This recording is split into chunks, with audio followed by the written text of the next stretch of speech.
Sharqi Turkistonda Uyg'urlarga inson haqli qabul qilmaydigan osmonasiya siyosati yurgizayotgan va maktablardan Uyg'ur tilini tamoman siqib chiqargan Xitoy hukumatı boshqa turk davlatlarga osmonasiya siyosatini yurgizishga boshladi. Xabar qilinishicha, Xitoy bosh elchisi Qozog'iston Ma'rif ministrligiga Xitoycha besilgan va Xitoy tunishtirilgan 27 million 500 ming tenge qiymatida kitob iona qilgan.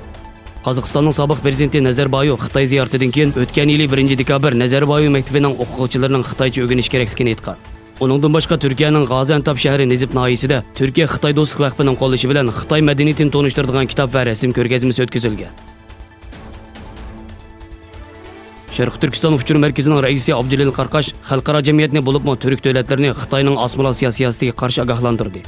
O mundaq dedi: Xitoy dastlabda Sharqi Turkistonga xuddi qullarga, xizmatchilarga va saxovatchilarga o'xshash kirgan edi. Biz turklarning mehmondo'stligi ularning davlatimizga kirishiga va keyincha ishg'ol qilishiga sabab bo'ldi.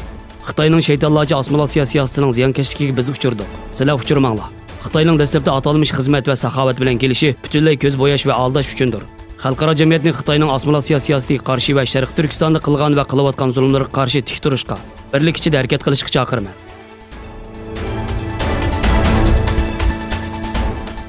Amerika Tashqi ishlar ministri Mike Pompeo Xitoyning Uyg'urlarni xohlagancha qo'lga olib yig'ib olish lagerlari qamashiga qarshi Birlashgan Davlatlar Tashkilotining cho'ng yig'inida tirikchilik ko'rsatadiganligini bildirdi.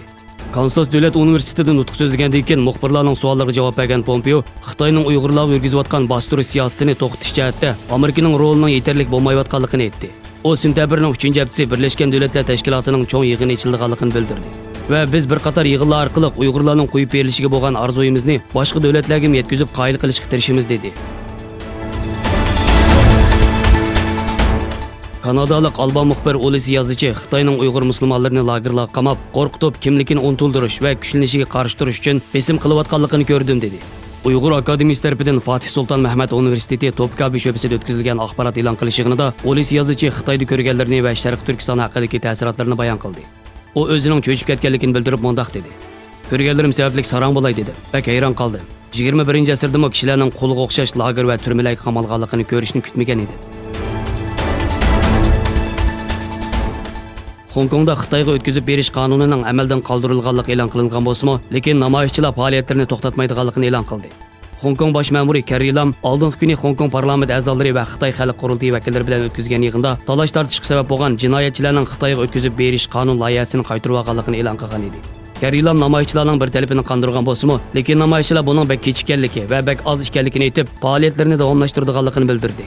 Namoyishchilarning boshqa talablari bo'lsa, namoyishchilarning isyonchilar deyilmasligi, qo'lga olingan namoyishchilarning qo'yib berilishi va Hong Kong xalqining o'zini saylash huquqiga ega bo'lishidan iborat. Amerikada Donald Trump hukumatining qabul qilingan musofir soniga chek qo'ydiganligi ilgari surildi. Nyu-York vaqt gazetining Oqsaroydagi ikki nafar amaldorning so'zlarini naql qilib bergan xabarda Trump doirlarining ochliq, urush va siyosiy besimlardan qochib, Amerikada panohlik tilgan musofirlarga doir belgilamaga tuzitish kirgizdiganligi ilgari surildi. Xabarda yaqinda ichilgan yig'inlarda bir amaldorning jiddiy ahvol bo'lmagan ahvolda musofir qabul qilmaslik haqida taklif berganligi. Uningdan boshqa yig'inda Amerikaga qabul qilingan ko'chman sonini 10 ming bilan 15 ming orasida cheklash taklifimi o'tirg'i chiqqanligi bildirildi.